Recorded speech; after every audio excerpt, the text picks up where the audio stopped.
pop in. Spawning in the top left position is the green Zerg player representing Azubu, ladies and gentlemen, at DreamHack Summer 2013. He's currently down 1 game on his Protoss opponent. Can he come back? It is Violet. Huge fan favorite here at DreamHack. His opponent, however, trying to make his mark in this tournament and doing a tremendous job of it so far. He is 1 game away from getting into the show, the Final 8 at DreamHack. Recent pickup by Team My Insanity. He's based in Switzerland. Our Korean Protoss, it is Stardust. Okay, now, this is probably the most important thing. Anyone who is a Protoss player should really be cheering for Stardust, because he is the last remaining one in the tournament. Alternatively, there's the other way of looking at it, that actually maybe they should be cheering for Violet, because if all the Protoss players go out in the round of 16, yep, maybe there'll be a buff.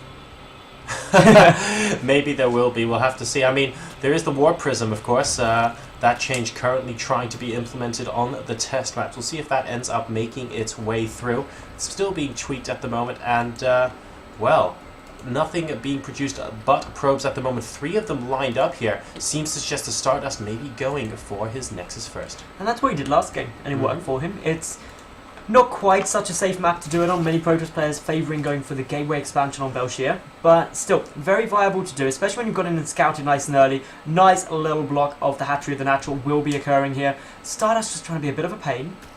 Whether he goes for a 2-base player game, though, is yet to be seen. I do actually quite like Protoss players going up to 3 bases on Belshir. Very nice there. The probe tried to get a little bit further away, squeeze out the amount of time he could block, and Violet, sensing the opportunity, immediately puts down the hatchery. Lightning quick reactions there, and as a result, the probe cannot get another word in edgeway. So Stardust won't be able to delay this expansion any further here, as he now starts his wall. We've got the Forge and the Gateway going down, and the second pylon. This is going to be pretty secure, and his Nexus will be safe.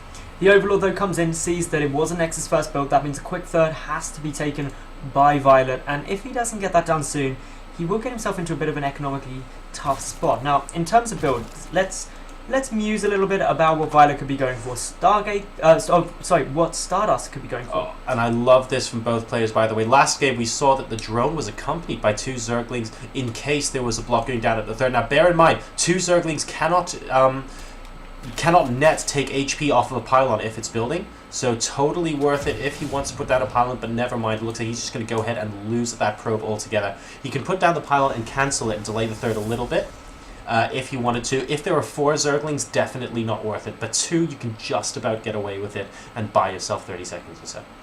So, the prediction being, are we going to see Stargates? Are we going to see Robos?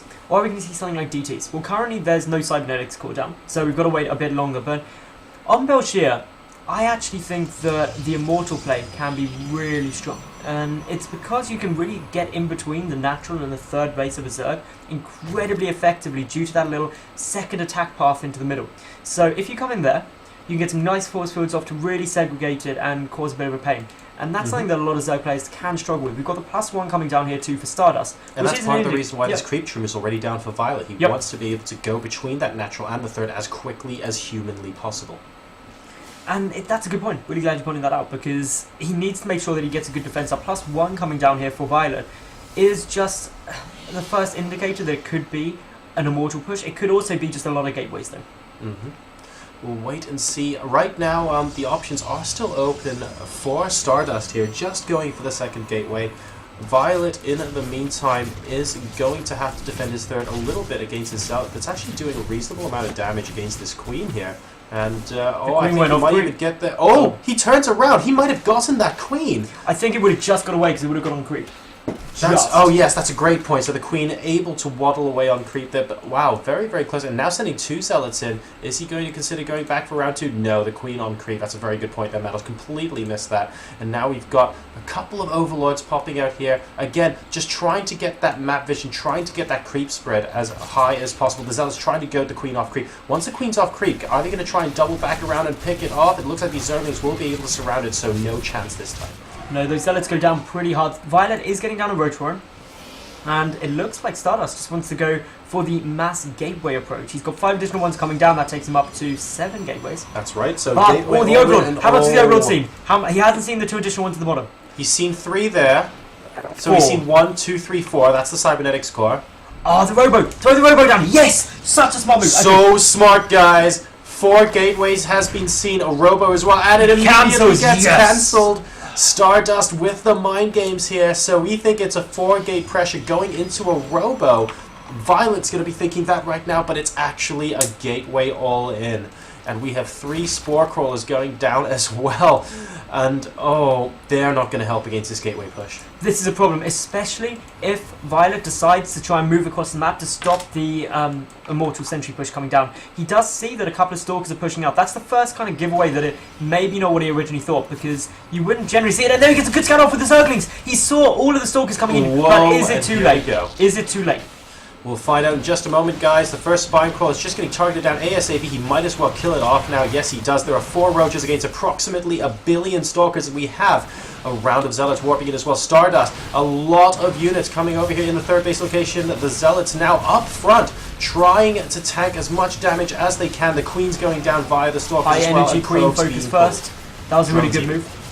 Knocking out that high energy Queen means no transfuse can go down. The Stalker count is going to get higher and higher. Zerglings are on their way down, but this is a good position and you can just be so relentless here. The pylon as well, notice, is making that choke even tighter between the rocks. Yeah, that's a great point, actually. Stardust can try and kite with the Stalkers in that position. And that means the Lings can't get the surface area that I ideally want as well. He's down to 60 supply, but Violet's down to 72. He's continuing to stream more Lings in. Is he going to be able to hold this off? He should be able to now, as long as nothing catastrophic happens. He needs to make sure that the reinforcements can't keep coming in. Stardust has only got a very few Stalkers left. The Spine Crawler also moving forward. The Zerglings, though, they're the problem. And yes, Violet is going to be able to hold this down. And this is such a big win for him. What a massive hold there. Were the gateways chrono boosted, I wonder? They must have been there, but Stardust just unable to get enough units in the time, and now we have a Spine Crawler down, picking apart that pylon as well. Stardust having to fall back here, and he's waiting for, I mean, +1 ground armor is about to complete as well, so he might be able to come in for round 2.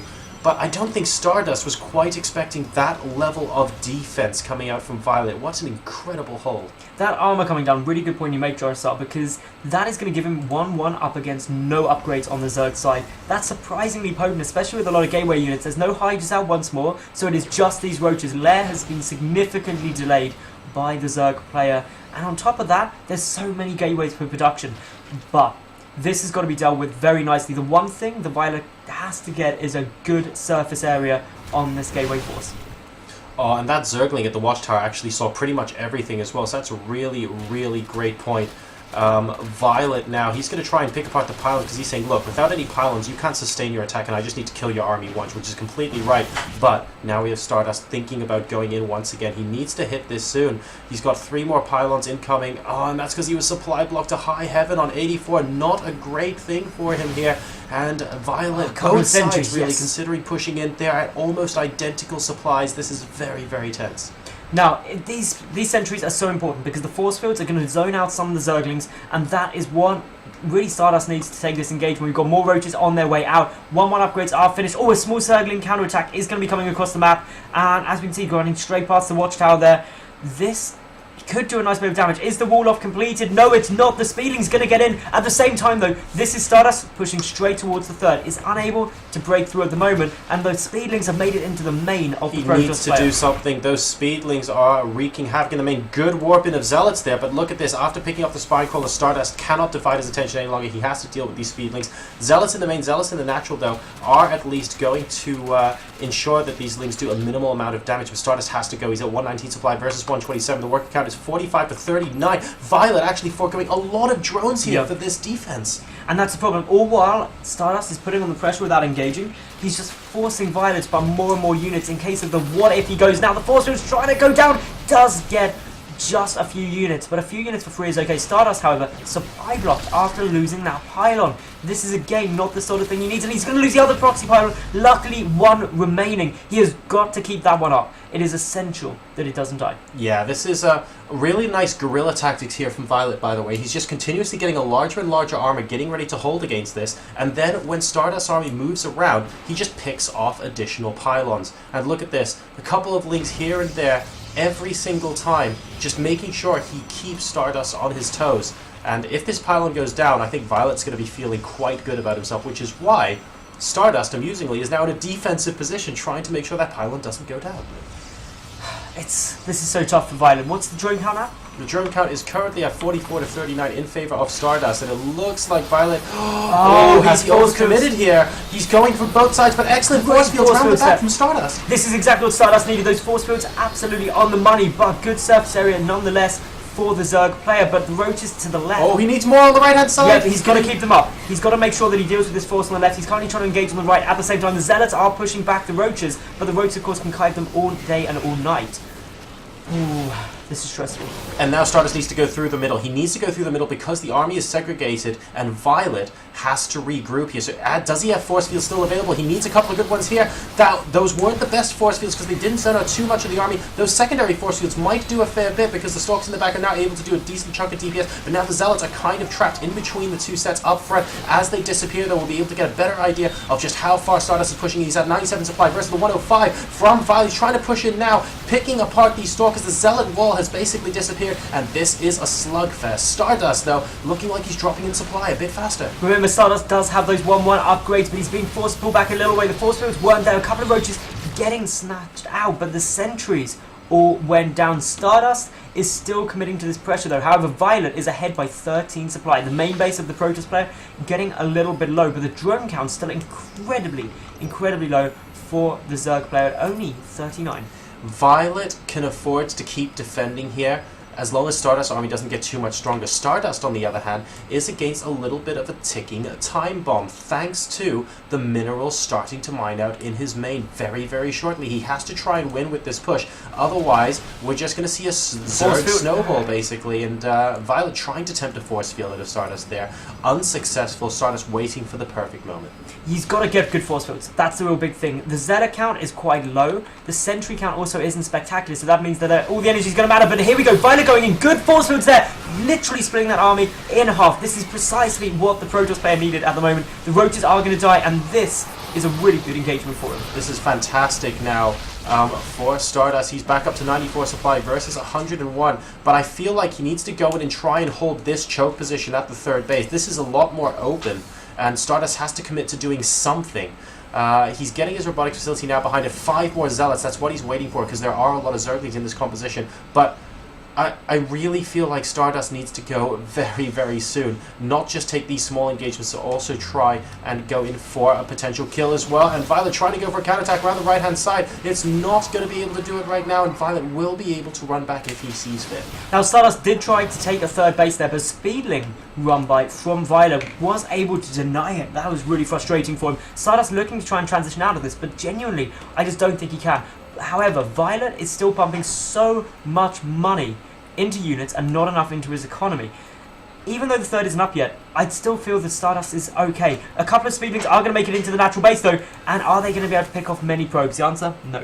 Nope, definitely not. A single lone Speedling, oh pardon me, and his little brother there are going to be able to do a little bit more annoying damage, but right now Stardust, tail between his legs. That gateway attack did not work ultimately, guys. I think Stardust could have been a little bit more aggressive against the third a bit earlier. He had some great force fields, but all the great force fields were outside as opposed to inside the base. But never mind, we have another engagement here. Good force fields trapping a lot of those roaches on this side of them, and the Zealots getting a great surface area as well. Yeah, those Zealots are absolutely tanking up tons. The Stalkers doing great DPS from the back. There are a couple of Speedlings in the main base though of Stardust, and that's something that he has got to be careful of. A Zealot has walked in, so should be able to clean it out. Now, of course, Stardust nearly mined out in his main. He needs a third so badly, but he's ahead in supply. He's also ahead in the upgrades. 1-1 is still down. Violet is yet to get an evolution chamber.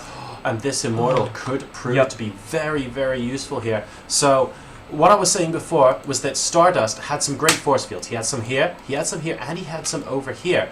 But once he wins that mini engagement, notice he kind of fell back to this little plateau. Yep. Imagine if he got into the third and he had some great force fields here and some great force fields here, and when the armies fell back, he could start hitting Violet's third base and force him into a follow-up engagement that wouldn't be so good for the Zerg. That's the kind of play I want to see out of Stardust right now, because even though the force fields were great, he hasn't been using his army in that offensive a manner. He's just been dancing around, if you like, with Violet. Oh, this is really smart by Violet. He's sending some speedlings down towards the natural in third base. These speedling counterattacks are essential. He needs to stop the third. He knows that if he stops the third indefinitely, he can win even if he's trading not efficiently. If we take a look at the income, by the way, Violet is now mining considerably more than Stardust, but Stardust looking like he really means business over here at the third base. Does he really want to get rid of these rocks? He might want to use it as a force field choke, but it looks like he's doing that right now.